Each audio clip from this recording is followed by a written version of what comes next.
নমস্কার বন্ধুরা, অন্নপূর্ণা রান্নাঘরে সবাইকে স্বাগত। আজকে শেয়ার করব ভেজিটেবিল চপ। তার জন্য নিয়েছি গাজর, বিট, পেঁয়াজ, লঙ্কা আগে থেকে কুচিয়ে রেখেছি। এরপর একটি ফ্রাইং প্যানে তেল নিয়ে কোচানো গাজর, বিটগুলো হালকা ভেজে নেব।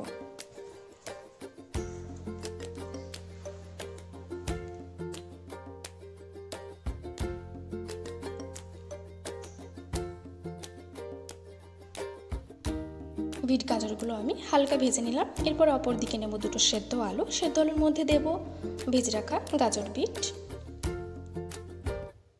কোচানো পেঁয়াজ, লঙ্কা কুচি, পরিমাণ মতো লবণ, হাফ চামচ করে লঙ্কা গুঁড়ো, জিরে গুঁড়ো, ধনে গুঁড়ো এবং গরম মশলা গুঁড়ো দিয়ে ভালোভাবে আলুটা মাখিয়ে নেব।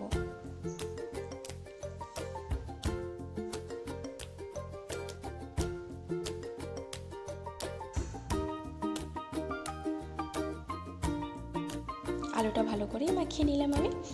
এরপরে এক এক করে আমি চপগুলো বানিয়ে নেব।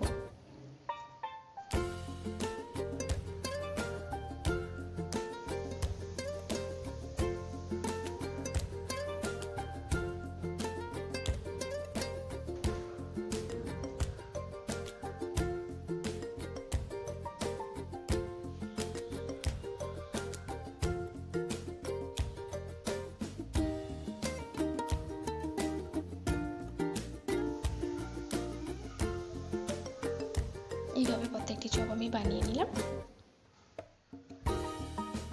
এরপরে একটি পাত্রে 1 কাপ বেসন দিয়ে পরিমাণ মতো লবণ দিয়ে অল্প অল্প জল দিয়ে একটা ব্যাটার তৈরি করে নেব।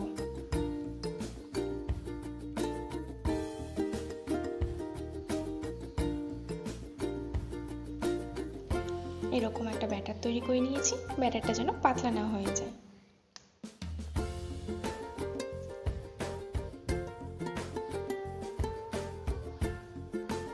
এদিকে কিছু নিয়েছি রাস্কেল বিস্কুট। বিস্কুটগুলোকে মিক্সিতে ভালো করে গুঁড়ো করে নেব।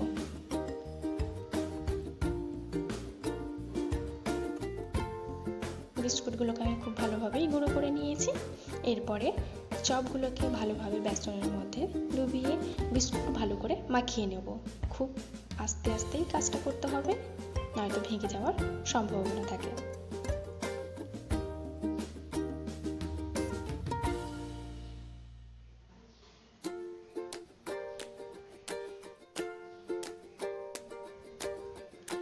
এভাবেই আমি প্রত্যেকটি চপ রেডি করে নিয়েছি।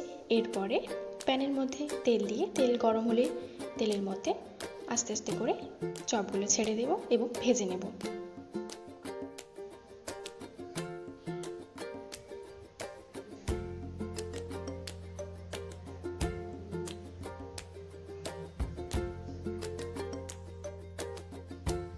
প্রত্যেকটা চপ আমি লাল লাল করে ভেজে নিলাম। ব্যাস, তৈরি করে নিলাম খুব সহজেই ভেজিটেবিল চপ। চপটি খেতে কিন্তু খুব সুস্বাদু হয়। চপটি কিন্তু আমি খুব সহজেই ঘরোয়া পদ্ধতিতে করেছি। বাড়িতে কিছু না থাকলে দুটো আলু দিয়ে একবার বানিয়ে ফেলুন এরকম সুস্বাদু ভেজিটেবিল চপ। চপটি কিন্তু কফি বা চায়ের সঙ্গে জমে যাবে।